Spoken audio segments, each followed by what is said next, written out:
Welcome to Engraving 101. At least what I've learned about engraving. Uh, I got a staff. It came off a tree that fell on our house years and years ago. It's followed me around for 20 years. I originally had purchased a Dremel that had the engraving that has the engraving head on it, so that you can hold it like a pencil and you can engrave with it. It's really a nice thing to do. I didn't know what to put on the staff, and finally I decided what I was going to do, and so I started engraving. And what you're looking at now is for some of them, third time through. Well, here's an example. I did the handle, and I went deep, and I learned some things about painting at that time, but we'll get to that in the painting section. But right now it's engraving. I found that you actually want to go deeper. And I also found that when you want to put tiny writing in a very, very small space, you have to decide what you're doing, especially if you want people to be able to read it. And I have several of those on here. Now, what these are done with are bits, and the best bits that I was able to find was this set. It's from Dremel. It's a carving engraving kit. You see the number 68901. That's 11 pieces, and it came with. Set this down so I don't break something. Let's see. It came with, oh my gosh, a bunch of these. Let's see, where's my fingers at? This one here was in there. This one was in there. This one. These two, that little one, that little one. And a couple of these in the back row, plus the grinding wheels that grind on wood. Now, there is a difference. You can buy different grinding wheels, and I have examples of those all over that all they do is mar and smear your wood. They're actually more aggravating than anything else. You need to use the right ones. They come in that Dremel kit. Dremel has other stuff, but boy, I'll tell you what, it is hard to find engraving kits. Now, this is, as well you can imagine, a very, very tiny head. Okay, this is what I do these things with these little. You got to be very careful. They will dig as deep as you want, as straight as you want, and this is the technique that you have to use to do that. And I built a cart, or one more piece of equipment that I use because I'm getting old. I have and I'm sure there are many others. This is called a Magna Pro. It comes with a headset that you can actually strap over the back of your head. There are glasses wings for it that go on there, but because of the batteries you're able to put in the light so that you have a light source that lights up the area that you're magnifying. The magnifying glasses, they give you a whole box of them. You clip in the one until you find the one where it's going to be the distance that you need to be able to work. In other words, mine is set so that I can see those little bitty prints, what's in the hole, how deep the hole is, and exactly what I'm doing with this set of glasses. So that's a very, very handy thing to have. If you got good eyes, don't need them. I put my bits, I arranged them in a different box, and of course I've been picking up bits forever, and I have different sizes. I've also bought those really cheap ones. They call them the coated, and I understand that if you're going to do something on glass, that's or you want to write on metal. I want an initial plastic. Okay, for things like that, I use this little portable, and this has just doggone been the handiest thing. And I just paid more money for 2 batteries than I paid for the Dremel 10 years ago. It still works. It still I use it for my baby grinding because it doesn't go slow enough to get in some areas, and it doesn't go fast enough to get into others. So it's got a speed range that you'll learn.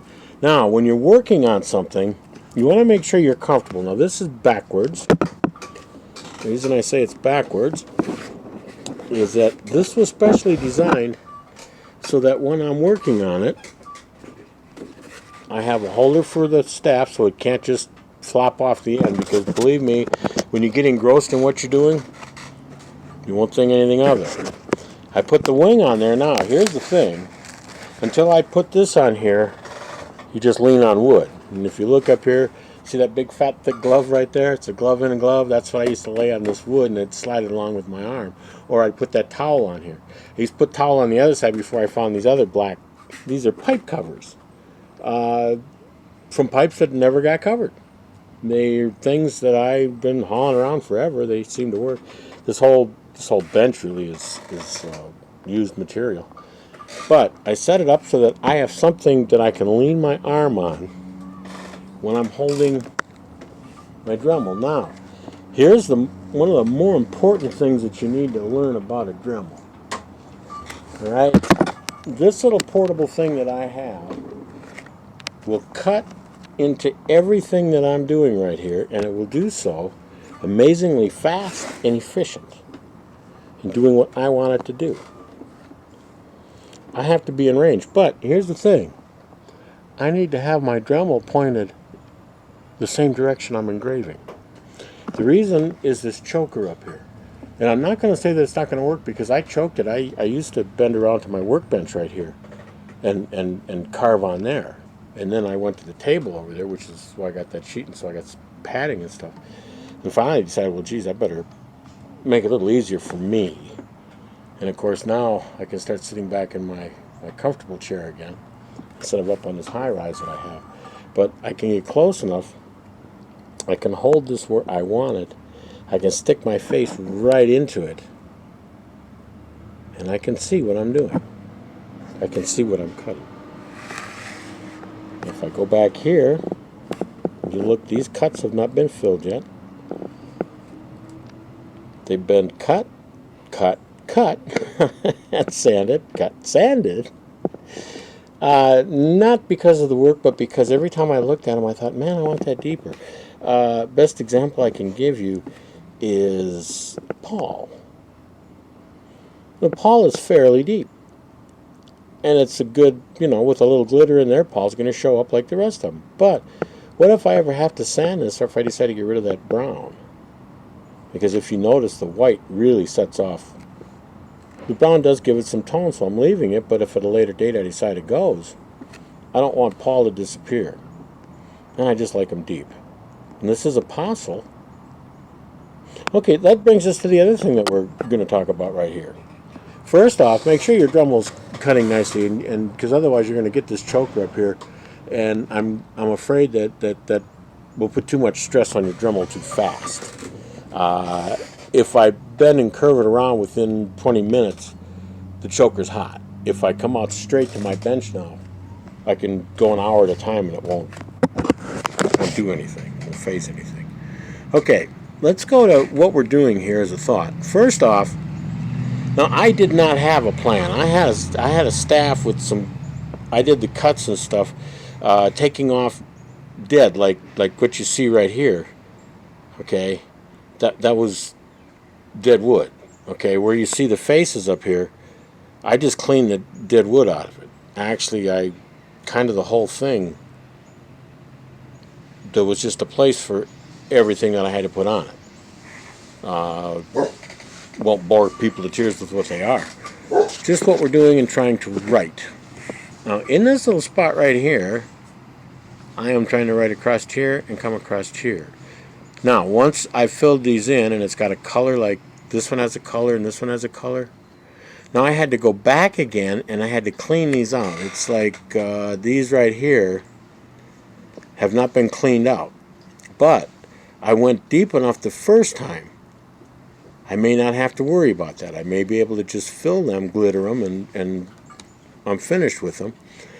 But being as how I'm going back and redoing everything else, I'm thinking I'm probably going to end up rerouting them. The same as all of these, and these have been done 4 times now to get them to where they look now. But I've held this cane so many times since then, in all the other stuff that I do, that it looks it. It doesn't have that bright glitter glow, and I need that, and I need to seal this up. Plan what you're doing. I've had several occasions where the pencil was mightier than the cutter, where I ran out of space. I did so, let's see, patience,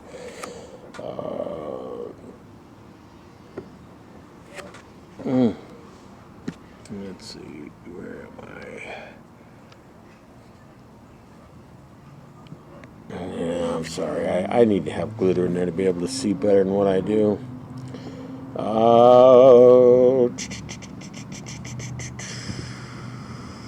But anyway, I ran out of space and I ran out of my letters right here. It goes to A in the group.